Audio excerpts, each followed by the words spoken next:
তারপরেও কিন্তু আমরা মানুষকে খুশি করতে পারি না।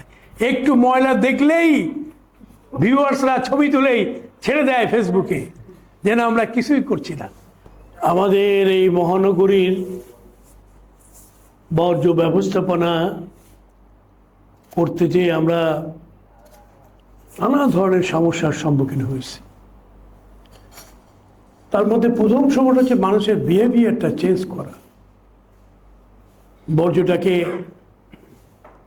ডাস্টবিনে না দিয়ে কিংবা আমাদের যারা কালেক্টর তাদের হাতে না দিয়ে এটি ছুঁড়ে ফেলা, কখনো ড্রেনে, কখনো লাইট পোস্টের গোড়ায়, বিভিন্ন জায়গায় ফেলে দিয়ে পরিবেশটাকে নষ্ট করা। এবং এই ম্যানেজমেন্টের জন্যই খালি খুলনা না, সারা দেশ এবং বিশ্বব্যাপী আজকে এই বর্জ্য ব্যবস্থাপনাটাই হচ্ছে সবচেয়ে বড় চ্যালেঞ্জ। যারা প্রত্যেক দিন সকাল ভোর থেকে অধিক রাত পর্যন্ত মানুষকে একটি পরিচ্ছন্ন শহর দেওয়ার জন্য কাজ করে, নিরন্তর পরিশ্রম করে, তারপরেও কিন্তু আমরা মানুষকে খুশি করতে পারি না। একটু ময়লা দেখলেই ভিউয়ার্সরা ছবি তুলেই ছেড়ে দেয় ফেসবুকে, যেন আমরা কিছুই করছি না। আরেকটা হচ্ছে যে মানুষের অভ্যাসের পরিবর্তন করতে হবে।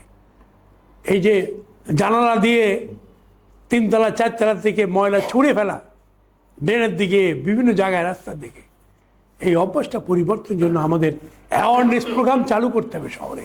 এই জন্য আমরা চাই যে মানুষ পরিষ্কার পরিচ্ছন্ন রাখুক তার আঙিনা, তার বাড়ির আশেপাশে। আমরা যেমন ড্রেন পরিষ্কার করছি, জনগণ তার বাড়িঘর পরিষ্কার করবেন। এবং আমরা প্রত্যেক দিন ওষুধ দিচ্ছি, স্প্রে করছি, আমরা ফগার করছি, আমাদের কর্মীরা, পরিচ্ছন্ন কর্মীরা ঝোপঝাড় পরিষ্কার করছে।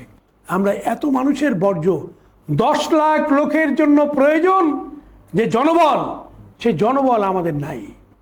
আমরা একটা বড় ধরনের চ্যালেঞ্জের মুখে। এবং আমাদের ওষুধ ছিটানো, স্প্রে করা, আবর্জনা পরিষ্কার করা, ঝাড় দেওয়া এবং জঙ্গল পরিষ্কার করা, কচুরিপানা পরিষ্কার করা, এই সব কাজ আমাদের সাথে জনগণকে আসতে হবে। আমি আহ্বান জানাবো বিভিন্ন স্বেচ্ছাসেবী সংগঠন আমাদের আহ্বানে সাড়া দিয়ে সিটি কর্পোরেশনের পাশে এসে দাঁড়াবেন। ধন্যবাদ সবাইকে। আপনারা ভালো থাকুন, সুস্থ থাকুন। আল্লাহ হাফেজ।